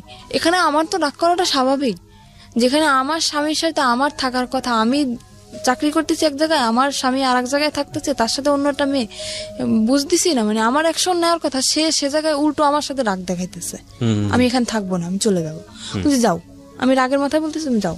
তো আমার ফুপু শাশুড়ি তাকে ধরে রাখার পরে রাত্রবেলা ওর সাথে আমার কথা চলতেছে যে কেন তুমি এরকম আমার সাথে করলা, এরকম মেয়েটাকে নিয়ে তুমি ঠিকই সংসার করছো, তুমি যেহেতু তাকে রাখবা না, তাহলে তাকে তুমি বাড়ি নিয়ে গেলা কেন? আমার বাড়ি জায়গা হচ্ছে না, আর তুমি তারে নিয়ে বাড়ি রাখতেছো, কিভাবে রাখতেছো? তো তখনও করলো কি, ওর মা ফোন দিল, ওই মেয়েটার মা ফোন দিল। ফোন দেওয়ার পরে আমি ফোনটা যে রিসিভ করতে গেছি, ফোনটা আমাকে দিচ্ছে না। আমি জোর করে হাত থেকে ওর ফোনটা নিয়ে গেছি, নেওয়ার পরে আমাকে মার শুরু করে দিয়েছে। মারার পরে ও আমার মাথায় মারে একটা দিয়ে, আপনার যে স্ট্রে থাকে না, সিগারেট খাওয়ার পরে যেটা ফালানো হয়, হ্যাঁ স্ট্রে, ওটা দিয়ে আমার মাথার মধ্যে মারার পরে আমি ওখানে অজ্ঞান হয়ে পড়ে যাই। তারপরে আমার মাথা দিয়ে প্রায় রক্ত বের হয়ে যায়, মানে অল্প কিছু ফেটে যায়, আমি ওখানে সেন্সার হয়ে যাই। প্রায় ঘন্টাখানিক পরে আমার সেন্স আসার পর দেখতেছি ওই মেয়েটার সাথে ও কথা বলতেছে ফোনে।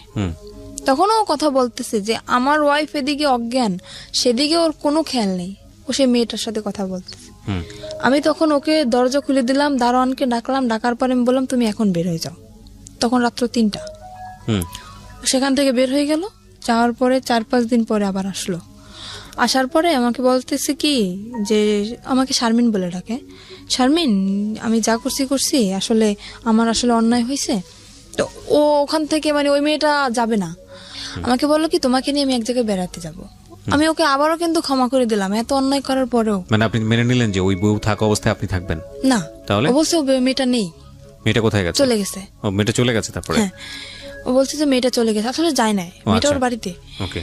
তারপরে আমাকে বলো তোমাকে নিয়ে আমি এক জায়গায় বেড়াতে যাব। বলছে আচ্ছা ঠিক আছে চলো। তো বলতেছে কালকে তুমি ছুটি নেবা। বলছে আচ্ছা। তারপরে আমি আমার ফুপু শাশুড়ির কাছ থেকে কিছু টাকা নিলাম।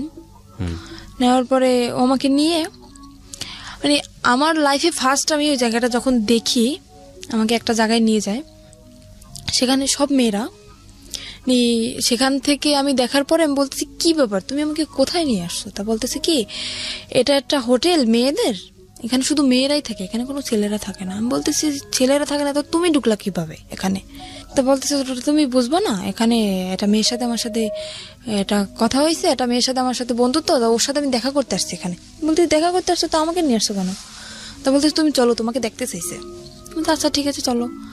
আর ওখানে মনে করেন, আমি হয়তো কথাটা বললে দর্শক কিছু মনে করতে পারে, ওখানে নোংরা নোংরা ড্রেস পরা হয়তো, তো আমি ওগুলো দেখে আমার খুব খারাপ লাগতেছে। আমি বলতেছি আমি ভিতরে যাবো না, তোমার যদি দেখা করার দরকার হয় তুমি যাও, আমি এখানে নিচে দাঁড়াইতেছি, তুমি যেই দেখা করে চলে আসো।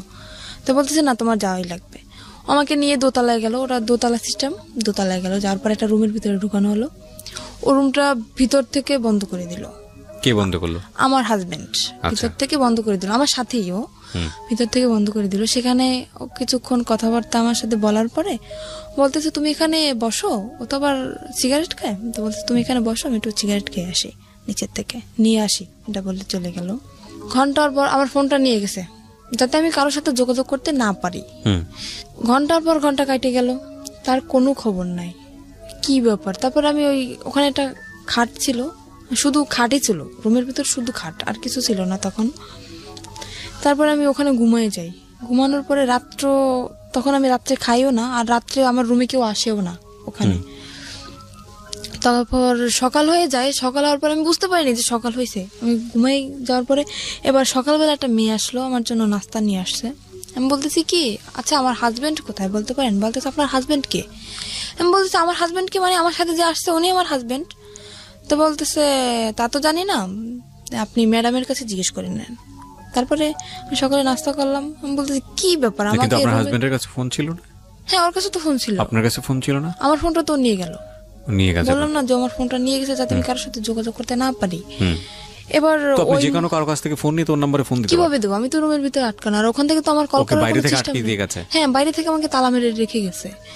আর আমি প্রায় এক সপ্তাহের মতো, কিন্তু বাইরে থেকে আপনাকে যখন তালা মারলো তখন আপনি বললেন না তুমি আমাকে তালা মারতেছো কেন? না ও সেটা আমি তো বুঝতে পারি নাই যে ও বাইরে থেকে তালাবদ্ধ করে রাখে বা এখানে যাইতেছে। কি ফাংশন হবে আপনি আগে থেকে জানতেন আমি না? তো জানি না, আমি কিভাবে বুঝবো? আমার মনের ভিতর যদি সেরকম কোনো সন্দেহ থাকতো তাইলে তো আমি বুঝতে পারতাম যে ও আমাকে আটকে রেখে যাচ্ছে বা ও আমাকে ছেড়ে এখানে রেখে ও কোথাও চলে যাইতেছে, তাহলে তো আমি ওকে বাধা দিতাম। তো ওটা তো মানে লক সিস্টেম, তো ভিতর থেকে ও ওই করে বাইরে থেকে তালা মেরে রেখে গেছে। ওই লক করে দিয়ে তারপরে উপরে চিকল লাগে তারপর তালা মারছে। কিন্তু আগে যে লক করে তালা মারছে সেটা আমি জানি না, তো বাড়ি থেকেও তালা মারা। তো আমি নাস্তা করার পরে তার 2-3 ঘন্টা পরে একটা মহিলা আসলো, এসে আমাকে বলতেছে, আমার নাম জিজ্ঞেস করলো। তারপরে আমি বলতেছি কি, আমি তাকেও জিজ্ঞেস করতেছি, আমি তো পাগল হয়ে গেছি পুরো, কি ব্যাপার, কোথায় গেল? বলতেছে আচ্ছা আমার হাজবেন্ড কোথায়? তা বলতেছে হাজবেন্ডকে কি বাঁচাইতে চাও? আমি বলতেছি কেন? তো বলতেছে তোমার হাজবেন্ড আমার কাছে আছে। যে আপনার কাছে আছে তো ভালো কথা। তো বলতেছে, আমাকে বললো যে ওটা একটা পতিতালয়। আমি তখন জানতে পারলাম যে ওটা একটা পতিতালয়। আমাকে বললো তোমার দেহ ব্যবসা করতে হবে এখানে। ওই মহিলাই সরাসরি বললো? সরাসরি আমাকে বলতেছে ওই মহিলা। আমি বলতেছি কিরকম কথা বলতেছেন, আমি আসছি এটা, আমি জানি এটা একটা হোটেল, এখানে মেয়েরা থাকে, তো দেহ ব্যবসা করবো মানে? তা বলতেছে তোমার হাজবেন্ড আমার কাছে বন্দি আছে, যদি তোমার হাজবেন্ডকে বাঁচাইতে চাও তখন বাধ্যতামূলক তোমার এটা করতেই হবে। তারপরে উনি একটা ছুরি বের করলো ওনার ব্যাগ থেকে আমার সামনে। ওরা আমার সামনে ধরার পরে বলতেছে যদি তুমি না রাজি হও তাহলে তোমাকেও মেরে ফেলা হবে, তোমার হাজবেন্ডকেও মেরে ফেলা হবে। কিন্তু আমার হাজবেন্ড তো ঠিক ঘুরে বেড়াচ্ছে, আমি তো ওখানে বন্দি, মানে ওকে যেরকম শিখিয়ে দিয়ে গেছে ওই মহিলাকে, আমাকে সেভাবেই বলতেছে। তো আমি ভয় পেয়ে যাই, আর আমি চিন্তা করি আমি মারা যাই, কিন্তু আমার হাজবেন্ডের তো আমি খুব ভালোবাসি, আমি ওর মৃত্যুটা আমি মেনে নিতে পারবো না। তখন আমি বললাম কি আচ্ছা ঠিক আছে, আমি রাজি হই ওখানে ভয়তে। তো ওটা তো আপনার হয় লাইসেন্স প্রাপ্ত, লাইসেন্স না হলে ওটা হয় না। সেখানে আমাকে থানায় নিয়ে যাওয়া হয় ওখানে, আর আমাকে শিখিয়ে দিছে যে যদি কেউ বলে, জিজ্ঞেস করে তুমি কি ভয়ে ছুটে করতেছো এসব, বা কেউ কি তোমার ভয় দেখাইছে বা কিসের জন্য করতেছো, যদি জিজ্ঞেস করে তো সম্পূর্ণ তুমি একটা কথাই বলবা যে আমাকে কেউ জোর করে নাই, আমার দারিদ্রিক সমস্যার কারণে আমি এসব করতে রাজি হয়েছি। এটা আপনাকে শিখিয়ে দেওয়া হয়? এটা আমাকে শিখিয়ে দেওয়া হয়। তো আমার মনের ভিতরে তো ভয়, যেহেতু আমি যদি একলা থাকতাম তাইলে হয়তো আমি স্যারের সাথে বলতে পারতাম যে স্যার না আমাকে ভয় দেখানো হচ্ছে, কিন্তু আমার হাজবেন্ড ওনাদের কাছে জিম্মায় আছে, ওনাদের কাছে বন্দি, সে ভয়তে আমি বলতেছি না। তো স্যার আমাকে জিজ্ঞেস করলো যে তোমার বয়স তো একদম কম, তো এই কম বয়সে কেন তুমি এসব করতে চাইছো? আমি বলতেছি আমার সমস্যা আছে ফ্যামিলিগত, আমার। মানে থানায় গেছেন আপনি? হ্যাঁ থানায় আমি তখন। ওকে। উনি আমাকে সবকিছু জিজ্ঞেস করলো, তারপর আমাকে একটা পেপারে সাইন করানো হয় যাতে আমি পরে কোনো ঝামেলা না করতে পারি। মানে আমি স্বইচ্ছায় এসব করতেছি, আমাকে একটা পেপারে সাইন করানো হয়, আর ওখানে আমার ছবি টবি সবকিছু তুলে রাখা হয়। ফাইন, এখানে একটা কথা আছে, সেটা হচ্ছে আপনার কাছ থেকে কোনো সার্টিফিকেট চাওয়া হয়েছিল, বয়সের কোনো সার্টিফিকেট? হ্যাঁ বলছিল যে তোমার বয়স কত, আমাকে শিখিয়ে দেওয়া হয়েছিল যে তুমি বলবে তোমার বয়সে বর্তমান বয়স 20 বছর।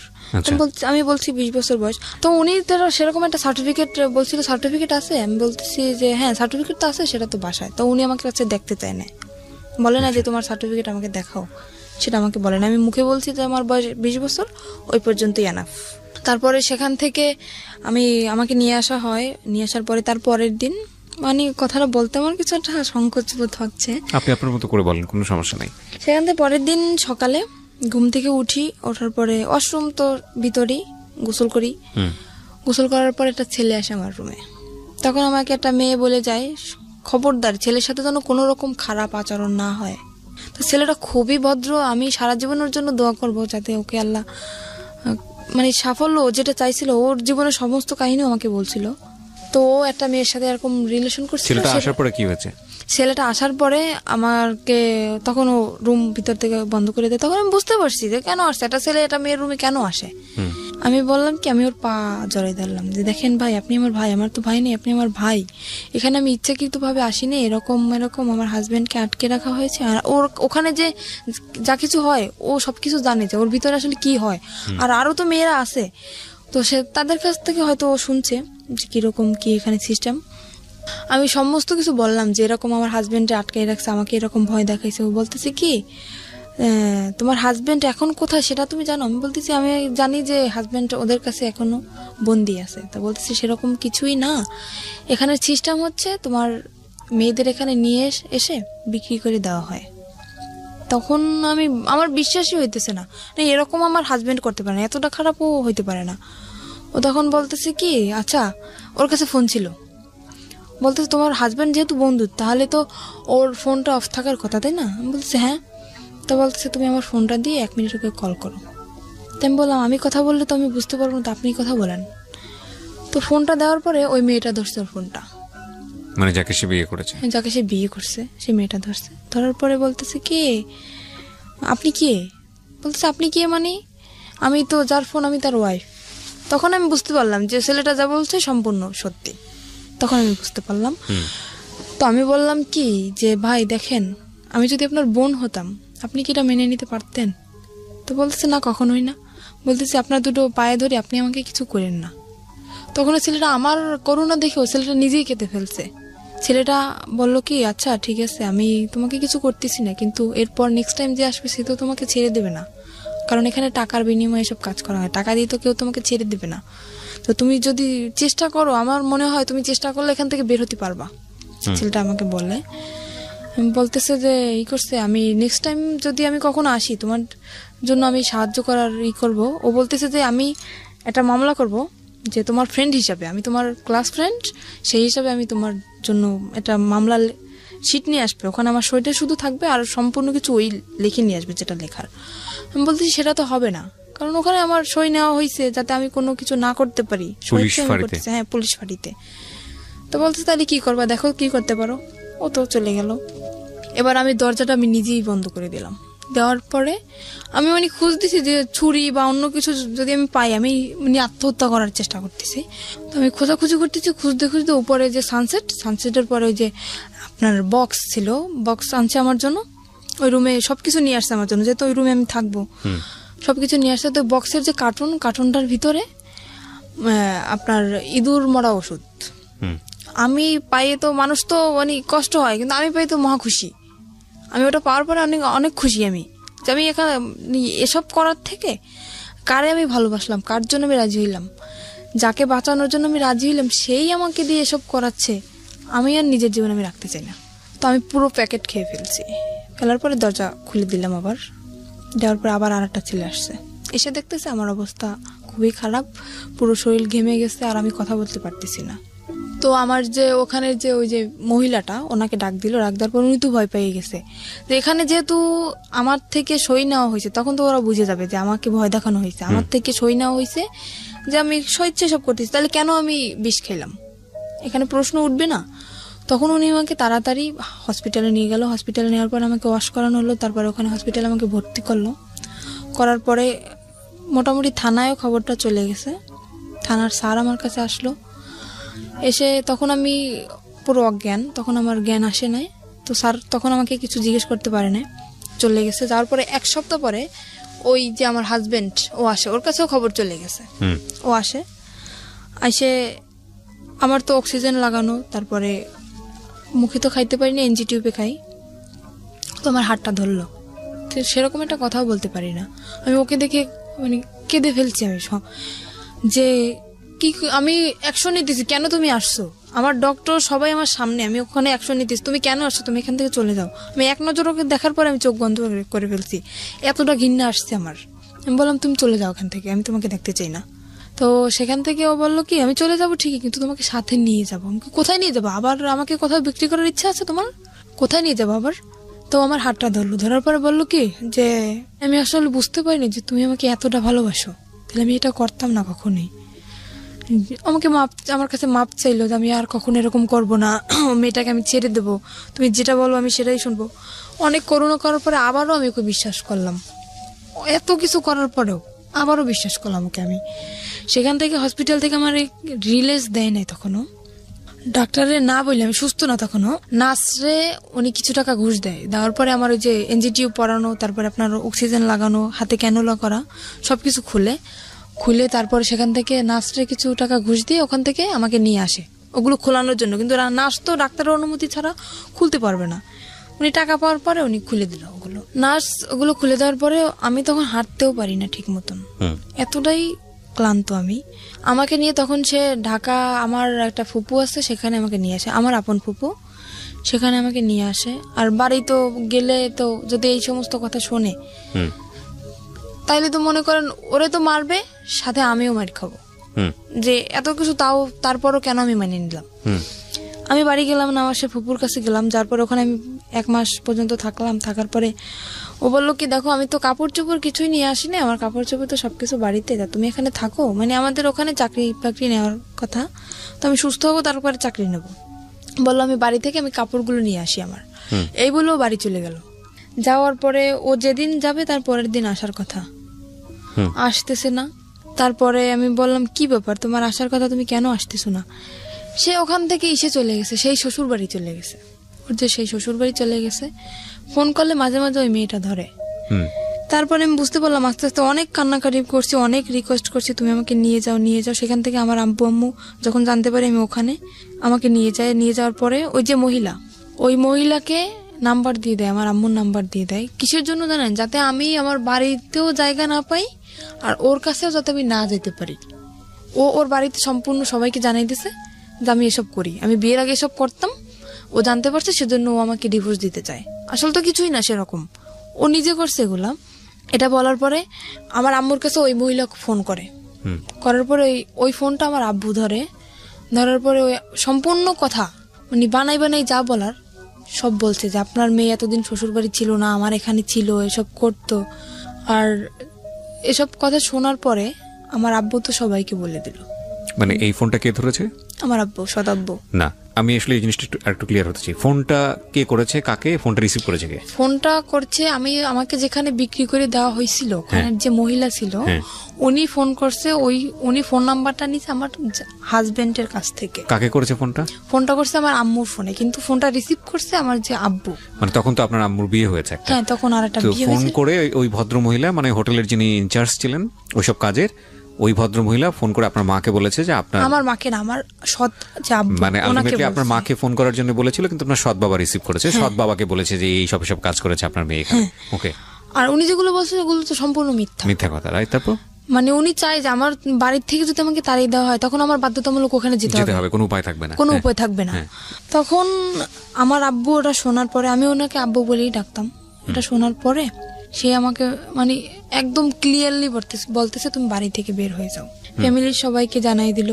এবার আমি কি করব, আমার মাথায় আসমান ভেঙে পড়ছে যে এরকম একটা জিনিস আমার লাইফে ঘটলো, কোথায় আমার ফ্যামিলি আমাকে সাপোর্ট করবে, অন্য মানুষের একটা মিথ্যা কথা শুনে আমার সাথে এরকম করলো।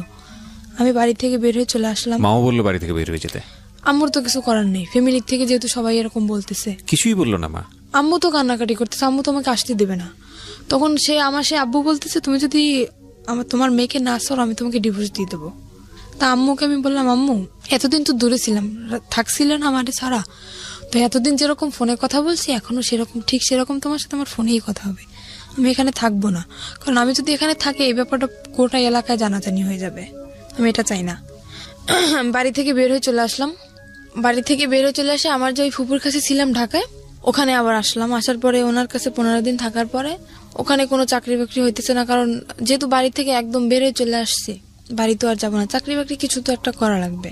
ওখানে কোনো চাকরির ম্যানেজ হইতেছে না। তারপর আমার আম্মু কথা বললো, আমার যে আন্টি এখন বর্তমানে ঢাকায় আছে ওনার সাথে আমার আম্মু কথা বললো যে দেখ, আমি আম্মুকে সবই বলছি যে আম্মু যেটা তোমরা শুনছো সেটা সম্পূর্ণ মিথ্যা, তুমি আমার কাছ থেকে শোনো। আম্মু শোনার পরে আর আম্মু আমাকে অনেক বিশ্বাস করে, আর আমি আম্মুর সাথে কখনোই মিথ্যা কথা বলি না। ওই বিয়ে হওয়ার পরে যেটা বলছি, কিন্তু এখন আর বলি না, তাও তো বলছি হাজবেন্ডের জন্য। আম্মুকে বলার পর আম্মু বলছে আচ্ছা ঠিক আছে আমি দেখতেছি।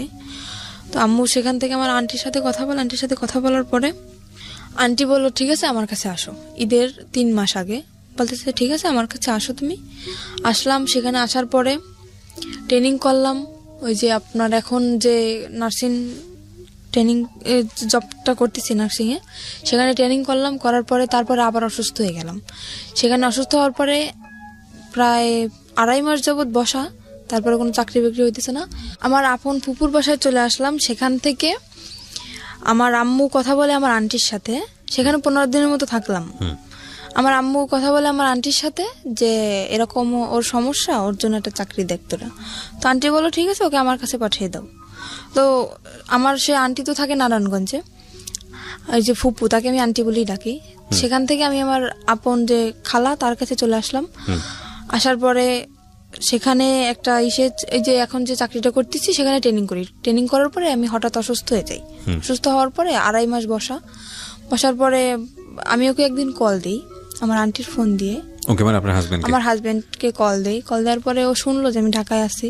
তারপর আমি আবারও কেঁদে ফেলছি, ওর সাথে ফোনে কেঁদে ফেলছি। তো তখন আমাকে বলতেছে কি, ওই মেয়েটা এখন নেই, তুমি কি এখন আসবা? আমাকে আবারও যেতে বলতেছে যে তুমি কি আমার সাথে সিনেমা করতেছো? বলতেছে কেন? তুমি দীর্ঘ 6টা মাস যাবত তুমি আমার সাথে কোনো যোগাযোগ রাখো নাই।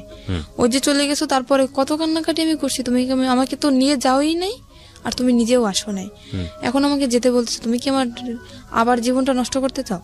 তারপরে মাঝে হয়েছে কি, আমি একটা কবিরাজ দেখাই, উনি আমাকে একটা মান্দুলি দেওয়ার পরে সেখান থেকে আমি একটু ওকে কিছুটা ভুলতে পারছি এখন। আমি বললাম কি, আমি তোমাকে ভুলে যেতে চাই, আমি চাই না যে জিনিসটা আমার জীবন থেকে চলে গেছে, যে অতীতটা চলে গেছে, সেই অতীতটা আবার আমার জীবনে ফিরে আসুক, আমি চাই না। তোমার যদি মনে চায় আমার সাথে, যদি বোঝো যে না শারমিন সত্যি আমাকে ভালোবাসতো, যদি আমার সাথে কথা বলতে মন চায়, মাঝে মাঝে তুমি শুধু আমার সাথে একটু কথা বলো, আমার একটাই রিকোয়েস্ট, আমি তোমার কাছে আর যাইতে চাই না। তো এখনো মাঝে মাঝে ও আমাকে কল করে বলে যে তুমি আসো। তো তারপরে সেখান থেকে কথা হওয়ার পরে আরেকদিন আমি আবার ওকে কল করছি। কল করার পরে ওর যে বউ ধরছে, সেখান থেকে কত মিথ্যে কথা ও বলতেছে আমার সাথে এখনো পর্যন্ত। আবার ওর বউ ধরার পরে আমার সাথে কথা বলে। মোটামুটি মেয়েটা খুব ভদ্র, আমাকে আপু বলে ডাকে। সে আমাকে বললো যে আপু, আপনি যদি আসতে চান আপনি আসতে পারেন, আপনার সম্পূর্ণ কাহিনী আমি শুনছি বাড়িতে আসার পরে, আপনি যদি এখন আসতে চান তা আসতে পারেন। আমি বললাম কি না, আমি আসবো না, যেহেতু তুমি একটা মেয়ে অনেক মনে আশা নিয়েই বিয়েটা করছো, তো ওর সাথে সংসারটা করার চেষ্টা করো। ওকে আমি বুঝে সুঝে বললাম যে এরকম চলো, ও কি পছন্দ করে না সবকিছু আমি ওকে শিখিয়ে দিলাম। দেওয়ার পরে তারপরে আমাকে বলতেছে তুমি আসো। ওই মেয়েটাও বলতেছে, ও বলতেছে, কিন্তু কিসের আশায় বলতেছে সেটা আমি জানি না, মানে হয়তো মনের ভিতর অন্য কিছু। মানে এটা হচ্ছে আপনার এখনকার আমার ধারণা, এখনকার অবস্থা এটা হচ্ছে আপনার। হ্যাঁ। বর্তমানে আপনি কি করেন? বর্তমানে এখন আমি একটা জব করতেছি, নার্সিং জব। নার্সিং বলতে এটা কি ধরনের নার্সিং? মানে হোম সার্ভিস? হ্যাঁ, এটা হোম সার্ভিস। আচ্ছা, তো সেটা হচ্ছে বিভিন্ন পেশেন্ট যাদেরকে বাসায় সেবা দিতে হয়, কোন একটা কোম্পানির আন্ডারে থেকে আপনি এই কাজটা করছেন, সার্ভিসটা দিচ্ছেন, তাই কি? হ্যাঁ। ওকে। তো এখন আমি আরেকটা কথা জানাইতে চাই যে আমার জীবনে যে ঘটনাটা ঘটছে, এরকম ঘটনা হয়তো কোনো মেয়ের জীবনে ঘটে নাই, আর যদি ঘটেও থাকে তাও খুব কম। না, এর চেয়েও ভয়াবহ ঘটনা ঘটে। আপনি জীবন গল্প শোনেন প্রতিনিয়ত? অবশ্যই শুনি। এর থেকে ভয়াবহ ঘটনা বলতে কি ঘটতে পারে? না, এর চেয়েও ভয়াবহ ভয়ঙ্করতম ঘটনা ঘটে, সেদিকে আমরা নাই বা যাই, কিন্তু আপনার জীবনে যেটা ঘটেছে সেটাই আপনার কাছে ভয়ঙ্কর। আমার জীবনে যেটা ঘটে সেটা আমার কাছে ভয়ঙ্কর। মানুষের ঘটনা মূল্যায়ন না করে আপনি আমাকে এটা বলেন, আপনার জীবনে আপনার হাজবেন্ড যেহেতু প্রথম মানুষ, সুতরাং বাছ বিচার করার কোনো সুযোগই আপনার জীবনে আসেনি। আপনি আরো যখন পরিণত বয়সে যাবেন, আরো যখন বিভিন্ন রকমের এক্সপিরিয়েন্স আপনার হবে, তখন আপনি বুঝতে পারবেন যে এই সময়টা আপনার জন্য কতটা ভুল ছিল, কতটা রিস্কি ছিল, কতটা বোকামি ছিল, যেটা আপনি এই বয়সে বসে সেটা বুঝতে পারবেন না। কিন্তু আমার একটু জানতে ইচ্ছে করছে, শুধু একটু না, খুবই জানতে ইচ্ছে করছে যে আপনি গল্পটা কেন আজকে রেডিওতে লাখ লাখ মানুষের সামনে বললেন। ইউটিউবে আপনার এই গল্পটা যাচ্ছে খুব ছোট করে, লাখ লাখ মানুষ আপনাকে দেখছে, আপনি স্বেচ্ছায় নিজেকে দেখার অনুমতি দিয়েছেন, তো এগুলো আপনি কেন বলতে গেলেন? এটা আমি বললাম যে একটা ছেলে কতটা নিচে নামলে এরকম একটা জঘন্য কাজ করতে পারে সেটা জানানোর জন্য, যে একটা ছেলে কেন এরকম করে, একটা মেয়ের সাথে কেন করে, তার অন্যায় কি। একটা মেয়ে একটা ছেলেকে বিয়ে করে সংসার করার জন্য, শুধু কি এটাই? শুধু এটাই। কিন্তু আমি তো অনেক কিছু দেখতে পাচ্ছি গল্পের মধ্যে, যে একটা মেয়ে কতটা বোকা হলে এতবার ভুল করার পরও একটা ছেলেকে, মানে এটা তো বোকামি না, এটা তো ভালোবাসা। এটা ভালোবাসা না, এটা বোকামি। আমি মনে করি এটা ভালোবাসা, এটা ভয়ঙ্করতম বোকামি। এর মাঝখানেও অনেক কিছু ঘটছে যেটা আমি বলতে চাই না। What ever the situation is, আপনি শেষ পর্যন্ত ছেলেটাকে লাভ করেন, আপনি স্টিল তাকে লাভ করেন, এটা আপনি অস্বীকার করতে পারবেন? মোটেই না। আর আমি যতদিন পর্যন্ত বাঁচবো ততদিনও আমার মনের ভিতরে থাকবে। এটা ডাহা মিথ্যা কথা। মোটেই না। আপনি আমার কথাগুলো একটু মনোযোগ দিয়ে শোনেন, তাহলে আপনি বুঝতে পারবেন, যেটা আপনি এখন বিশ্বাস করতে পারবেন না, but that will eventually true after the age. সেটা আপনার জীবনে সত্য। আমরা যখন কাউকে লাভ করি, হ্যাঁ, আমি সরি যে আমি আপনাকে কষ্ট দিচ্ছি, কিন্তু এটাই সত্য, আমরা যখন কাউকে লাভ করি বা কাউকে যখন ভালোবেসে ফেলি তখন ওই মানুষটা ছাড়া আমাদের জীবন চলবে না, এটাই আমরা মনে করি।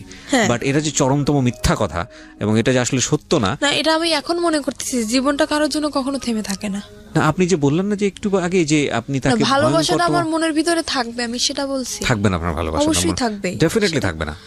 কিভাবে থাকবে না বলেন? এবং এটার অ্যান্সার আপনি এখন আমাকে মনে করে নেন যে আমি যেটা বলছি সেটা হচ্ছে, আমি যেটা বলছি সেটা মিথ্যা কথাই, কথা আপনি এটাই মনে করবেন। কিন্তু আপনি একটা সময় গিয়ে মনে করবেন যে না, আমি যেটা বলেছিলাম আজকের অনুষ্ঠানে ডকুমেন্টস থাকবে, তো আপনি দেখবেন আপনি যখন পরিণত বয়স, এই ইউটিউবে এটা থেকে যাবে, ইউটিউবে আপনি আরো 5 বছর পর 10 বছর পরে গিয়ে বলবেন যে কিবরিয়া ভাই এই কথাটা বলেছিল অনুষ্ঠানে এবং এটাই সত্য।